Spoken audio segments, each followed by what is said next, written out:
Friends, welcome to आपका अपना CA. हमारी फाइनेंस मिनिस्टर श्रीमती निर्मला सीतारमण जी ने बजट पेश कर दिया है और हमारे टैक्स पेयर्स को डायरेक्ट टैक्स रिलेटेड बहुत ही उम्मीदें उन्होंने लगा रखी थी कि स्लैब रेट में चेंज होगा, कोई हमें एटीसी का डिडक्शंस की जो लिमिट है वो इंक्रीज़ होगी और भी कई बेनिफिट्स हमें मिलेंगे। लेकिन जब हमने इस बजट को देखा तो इसमें कोई मेजर चेंज हमें देखने को नहीं मिला डायरेक्ट टैक्सेशन में। लेकिन फिर भी कुछ चेंजेस किए गए हैं और कुछ टैक्स पेयर्स को कुछ बेनिफिट ज़रूर मिला है इस बजट के थ्रू। तो आज इस वीडियो में मैं यही डिस्कस करने वाली हूँ कि क्या क्या चेंजेस सिमिलर रहने वाले हैं, क्या सेम है और क्या चेंज हो गया है हमारे इस टैक्स बजट में। तो वीडियो के अंत तक बने रहिए और चैनल को सब्सक्राइब नहीं किया तो चैनल को ज़रूर सब्सक्राइब कर लीजिए, क्योंकि हमारे चैनल पर इसी तरह के अपडेट आपको रेगुलरली मिलते रहेंगे। तो सबसे पहले जैसे कि मैंने बताया कि ऐसा कोई मेजर चेंज नहीं देखने को मिला इस बजट में टैक्स के रिगार्डिंग। तो स्लैब रेट में कोई चेंज नहीं है, चाहे हम न्यू टैक्स रिजिम की बात करें चाहे ओल्ड टैक्स रिजिम की। न्यू टैक्स रिजिम की बात करूँ तो जो हमारे फाइनेंस एक्ट 2023 मतलब बजट जो लास्ट ईयर का बजट था उसमें जो स्लैब रेट में चेंज हुआ था वही सेम है। मतलब लास्ट ईयर 2.5 लाख से 3 लाख कर दी गई थी हमारी basic exemption limit new tax regime में, तो वो ही सेम रहने वाली है हमारे फाइनेंस एक्ट 2024 में भी। तो आप देख सकते हैं कि 3 लाख तक 0, 3 लाख 1 से 6 लाख तक की जो हमारी टैक्सेबल इनकम होगी उस पर 5%, 6 लाख 1 रुपये से 9 लाख तक की इनकम पर 10%, 9 लाख 1 रुपये से 12 लाख तक की इनकम पे 15% की रेट से टैक्स लगेगा और 12 लाख 1 रुपये से 15 लाख तक की इनकम पे 20% और 15 लाख 1 से अबव जो भी आपकी टैक्सेबल इनकम होगी उस पर 30% की रेट से आप को टैक्स पे करना होगा। लेकिन बजट में निर्मला सीतारमण ने ये भी बताया कि हमारे पिछले बजट में 7 लाख तक की इनकम पे कोई टैक्स लायबिलिटी नहीं लगेगी, ऐसा अनाउंस किया गया था। तो सेम ही इस बजट में भी उन्होंने सेम ही बताया कि न्यू टैक्स रिजिम में 7 लाख तक की इनकम पे हमारे टैक्स पेयर को कोई टैक्स पे करने की ज़रूरत नहीं है, कोई नीड नहीं है। उनको 87A में टैक्स रिबेट मिलेगी 25,000 रुपये तक की, जो कि लास्ट ईयर बजट में ही ऑलरेडी अनाउंस किया गया था, तो वो भी सेम ही है।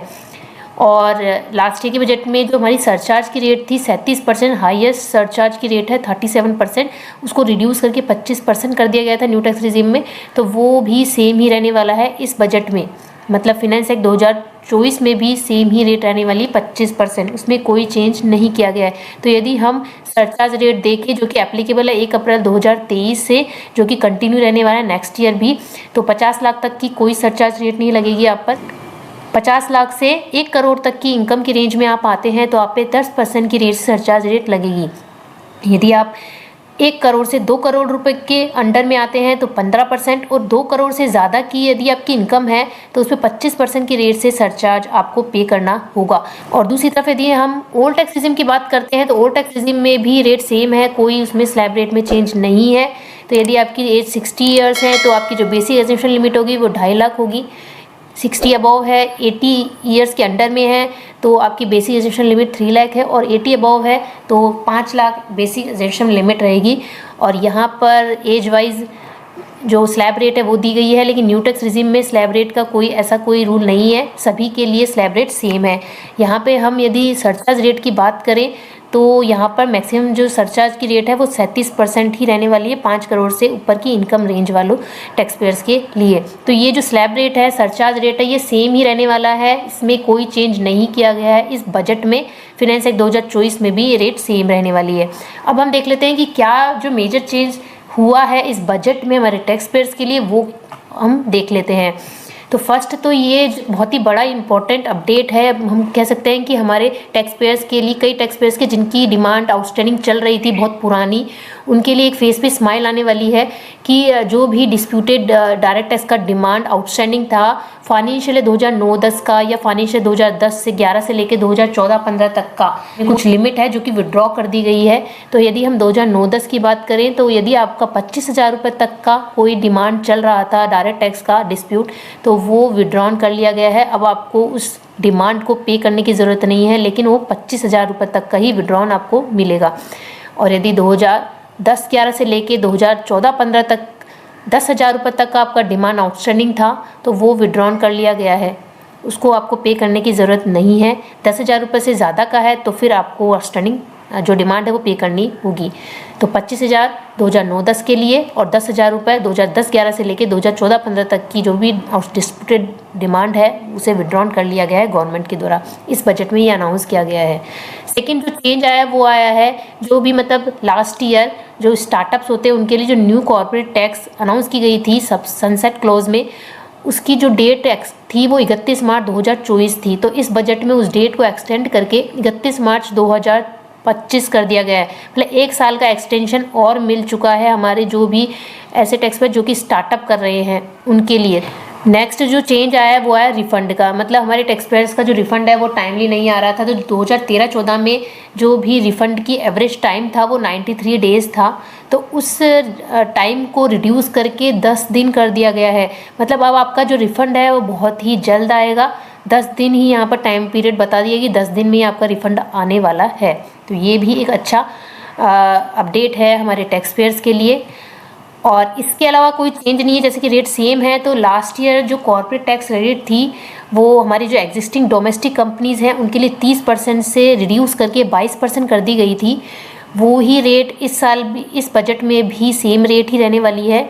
डोमेस्टिक कंपनीज़ है उनके लिए 22% और जो न्यू मैन्युफैक्चरिंग कंपनीज़ है कुछ न्यू मैन्युफैक्चरिंग कंपनीज़ उनके लिए 15% रहने वाली है कॉर्पोरेट टैक्स रेट। तो फिनेंस एक्ट 2023 में भी यही रेट रहने वाली है। और जो आने वाला हमारा आगे वाला फिनेंस एक्ट है 2024 मतलब 1 अप्रैल 2024 से 2025 एप्लीकेबल होगा। तो वहाँ पे भी यही टैक्स रेट सेम रहने वाली है। रेट्स में कुछ चेंज नहीं किया गया है।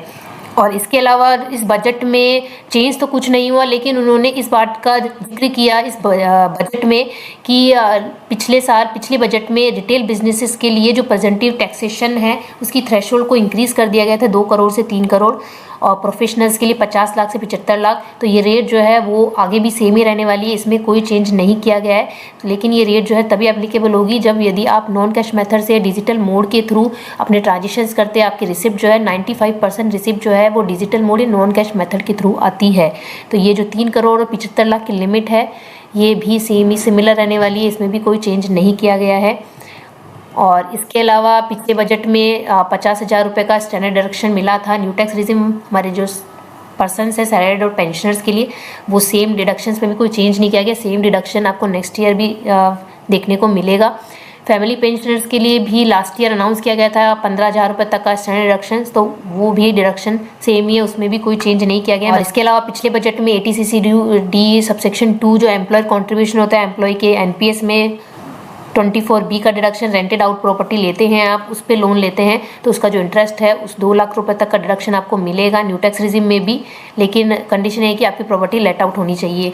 तो ये भी चेंजेस लास्ट ईयर बजट में हुआ था। तो इनमें मतलब इनमें कोई चेंज नहीं गया। इवन 80C का डिडक्शंस में 80D इनमें भी था हमारे टैक्स पेयर्स को ऐसा कि इस बजट में कुछ चेंजेस देखने को मिलेंगे, लेकिन कोई चेंज नहीं देखने को मिला है। तो आप देख सकते हैं कि ऐसा कोई भी मेजर चेंज हमें नहीं देखने को मिला। सभी रेट सभी डिडक्शंस बेनिफिट सब सेम हैं, लेकिन बस जो आउटस्टैंडिंग थी हमारे टैक्स पेयर्स की उसमें थोड़ा रिलीफ मिला है टैक्स पेयर्स को कि उनको अपनी आउटस्टैंडिंग डिमांड अब पे नहीं करनी होगी। और यदि यहाँ पर देखें तो 10 मिलियन टैक्स पेयर्स की डिमांड पेंडिंग थी 2009-10 से लेके 2014-15 तक के लिए। तो उन 10 मिलियन टैक्स पेयर्स को बेनिफिट मिला है, एक रिलीफ मिली है कि उनको वो डिमांड नहीं पे करनी होगी अब। और भी इसी तरह की अपडेट्स हम आपके साथ ज़रूर शेयर करते रहेंगे, तो वीडियो को ज़रूर देखिए। और चैनल को सब्सक्राइब नहीं किया तो चैनल को ज़रूर सब्सक्राइब कर लीजिए, क्योंकि हमारे चैनल पे इसी तरह के अपडेट आपको रेगुलरली मिलते रहेंगे। तो मिलते हैं नए अपडेट के साथ, नई वीडियो के साथ। जब तक थैंक यू, बाय बाय।